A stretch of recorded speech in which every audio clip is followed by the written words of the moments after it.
To extend the content to over 10 minutes, we can add more details, anecdotes, and deeper explanations. Here's an expanded version. Eswatini, formerly known as Swaziland, is a small yet captivating country nestled between South Africa and Mozambique. Often confused with Switzerland due to its former name, Eswatini is a hidden gem in the southern hemisphere, offering a unique blend of natural beauty, rich culture, and intriguing traditions. With an area of approximately 17,364 square kilometers, roughly the size of the state of New Jersey in the US, Eswatini's diverse landscapes and vibrant heritage make it a must-visit destination for adventurers and culture enthusiasts alike. The country's geographical location contributes significantly to its allure. From the lush, green highlands of the Highveld, where visitors can enjoy a cool climate year-round, to the pleasant Middelveld, ideal for agriculture, Eswatini's varied topography is a sight to behold. For those seeking adventure, the Lowveld region, with its tropical climate and numerous wildlife reserves, offers an unforgettable experience. Here, you can feel like you're living in a National Geographic documentary, surrounded by the wonders of nature. Eswatini's climate is as diverse as its landscape, changing like clockwork with the seasons. The rainy season, lasting from October to March, brings lush greenery and vibrant flora, while the dry season, from April to September, offers clear skies and pleasant temperatures, perfect for exploring the country's natural wonders. In 2018, Eswatini officially changed its name from Swaziland to assert its distinct identity and avoid confusion with Switzerland. The name Eswatini means "land of the Swazi," reflecting the proud heritage and cultural identity of its people. With a population of about 1.2 million, Eswatini's cultural diversity is remarkably rich. Over 90% of the population speaks Siswati, a Bantu language with distinctive click sounds that are unique to the region. Interestingly, English is also widely spoken, making it easy for tourists to communicate and immerse themselves in the local culture. One of the most fascinating aspects of Eswatini is its unique legal regulations. For instance, flying witches above 492 feet is illegal. This law, which may seem humorous at first glance, is a serious regulation aimed at managing airspace safety, particularly targeting unmanned aerial vehicles or drones. While countries like the US or the UK often allow drones to fly up to 400 to 492 feet to avoid conflicts with commercial airspace, Eswatini has set a specific and very strict limit. Violating this law can result in hefty penalties, reaching up to 500,000 lilageni, equivalent to around $30,500. This amount is enough to make anyone, whether a drone operator or an anonymous flying witch, think twice before considering flying high. Despite this strict regulation, Eswatini still has about 50 commercial flights landing each week, most of which fly at an altitude of around 10,000 meters or 33,000 feet. This is 66 times higher than the limit set for witches. These flights do not face penalties, as the quirky regulation only applies to small aircraft or drones. International commercial flights that adhere to international aviation safety standards can freely fly over Eswatini without worrying about any magical fines. Every year, at the end of August, as summer in Africa begins to wind down, one of the most unique festivals on the planet takes place in Eswatini, the Umhlanga Festival. Dubbed the largest wife selection event in the world, this event attracts over 50,000 young girls from across the country, all converging in the cultural capital, Lobamba, hoping to change their lives in just 8 days. Visitors to Eswatini often share a common observation: this country retains the soul of Africa in the most traditional sense.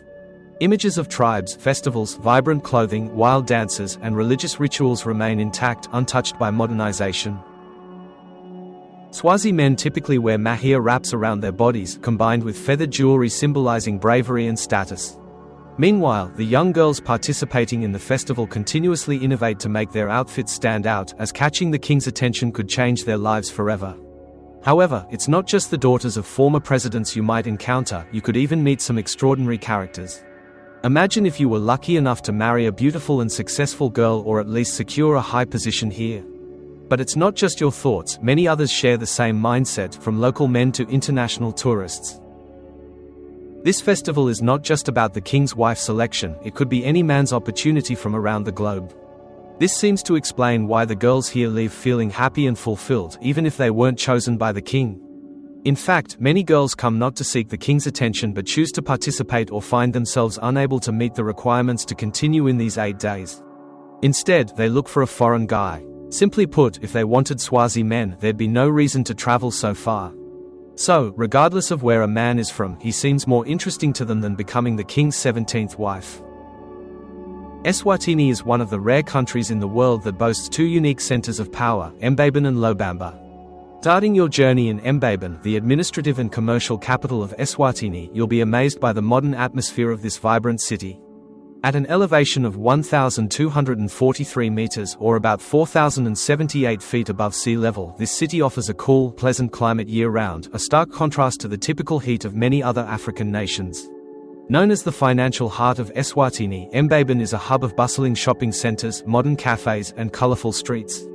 You'll easily find traditional craft shops selling exquisite pottery and hand-woven paintings rich in African culture. Just a short drive of under an hour away from the hustle and bustle of mbabane, you'll arrive in Lobamba, the cultural and legislative capital of Eswatini. In stark contrast to the modernity of mbabane, Lobamba is where the essence of Swazi culture is preserved. It's not only home to Eswatini's parliament and the royal palace but also the heart of the country's most vibrant traditional festivals. Every year, thousands of people from around the world flock here to witness the umhlanga festival, where young girls dance in traditional attire, showcasing the rich heritage of the Swazi people. In most countries around the world, marrying a wife means you'll have to spend more. However, in Eswatini, the opposite is true. Marrying multiple wives can actually help men receive houses and money from the king. In 2019, rumors spread that King Swati III had ordered all men in the country to marry at least 2 wives or risk going to jail.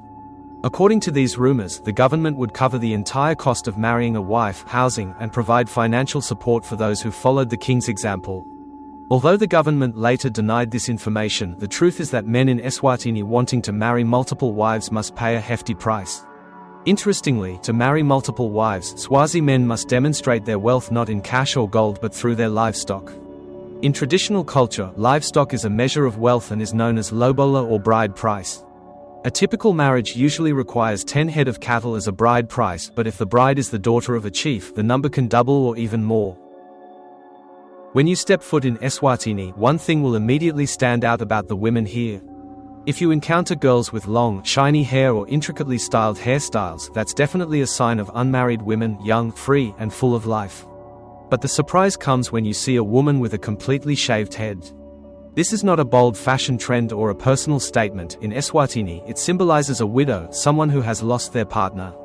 What's even stranger is that while modern society values personal freedom and self-expression through fashion, in Eswatini, women must adhere to strict dress codes.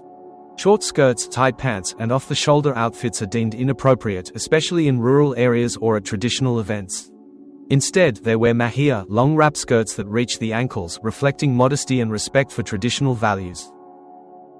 However, the most interesting part is that at cultural festivals like the umhlanga reed dance, you'll witness an intriguing paradox. Thousands of young girls dressed in traditional outfits with bare upper bodies dance to lively drum beats.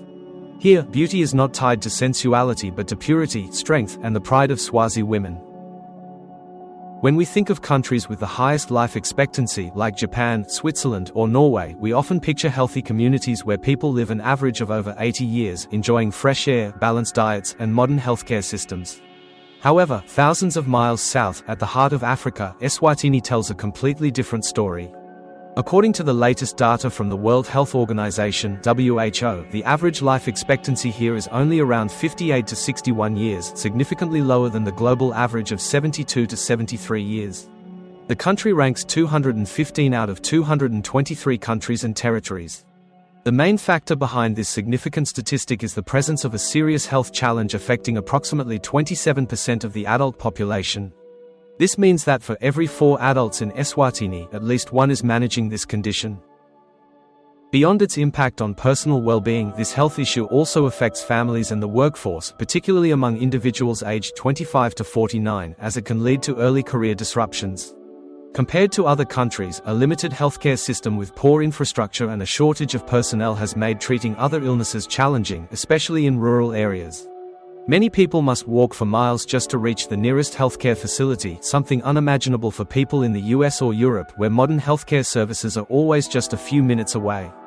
Moreover, malnutrition and lack of clean water are 2 other serious issues. Prolonged drought and over-reliance on subsistence farming have made food security increasingly precarious. The high unemployment rate, around 23 to 30%, is also a deep-rooted cause of low life expectancy. Prolonged unemployment not only increases poverty but also limits access to education and healthcare. Launching on Valentine's Day 2024, the Saitengi's Way Clinic, meaning "We Are Loved" in Siswati, is located in Matsafa, the industrial hub of Eswatini.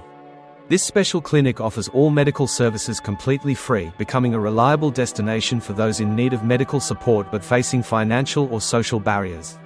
Saitengi's Way is run by a team of 28 local staff and 3 international experts, creating a safe and friendly environment where patients can openly share their health issues.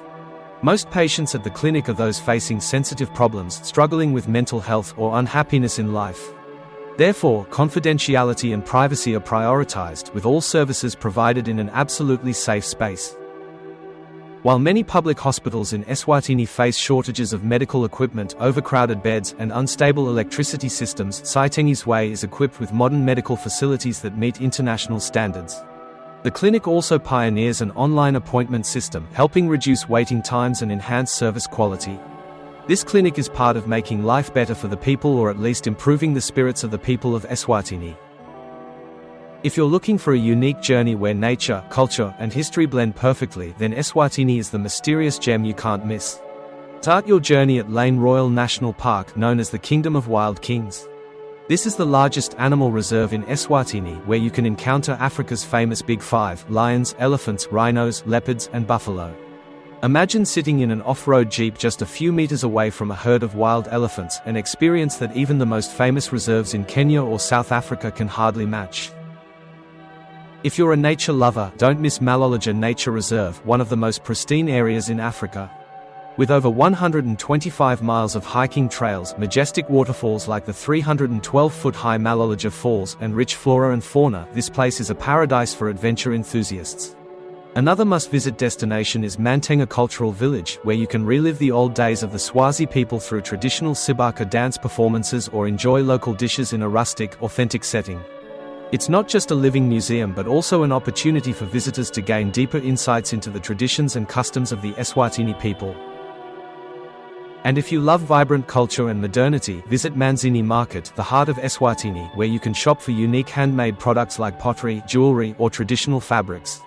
This market is likened to the Times Square of Eswatini but with a much slower and warmer pace of life. The Bushfire Festival, known as the largest music and arts festival in Africa, is an international event lasting 3 days, usually held at the end of May in the Malkerns Valley. This event attracts over 25,000 visitors from around the world to immerse themselves in a vibrant musical atmosphere where international and local artists perform lively music from Afrobeat to jazz and electronic.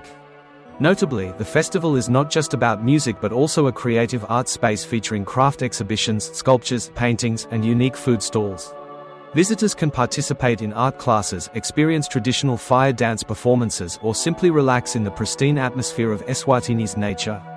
Interestingly, all profits from this festival are used for community development and education programs, making every ticket purchase a meaningful act.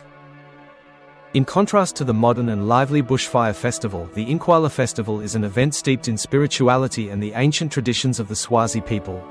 Taking place at the end of December or early January, this festival is considered the most sacred ritual in Eswatini, honoring the power of the king and marking the beginning of a new farming season. The highlight of the festival is the eating of the first fruits ceremony. Only when the king tastes the first fruits of the season are the people allowed to harvest, a symbolic act of the bond between the king and the nation. The festival atmosphere is enlivened by traditional warrior dances, the sound of drums echoing through the valley, and images of Swazi warriors clad in animal skins, wielding sharp spears, transporting visitors back to a glory.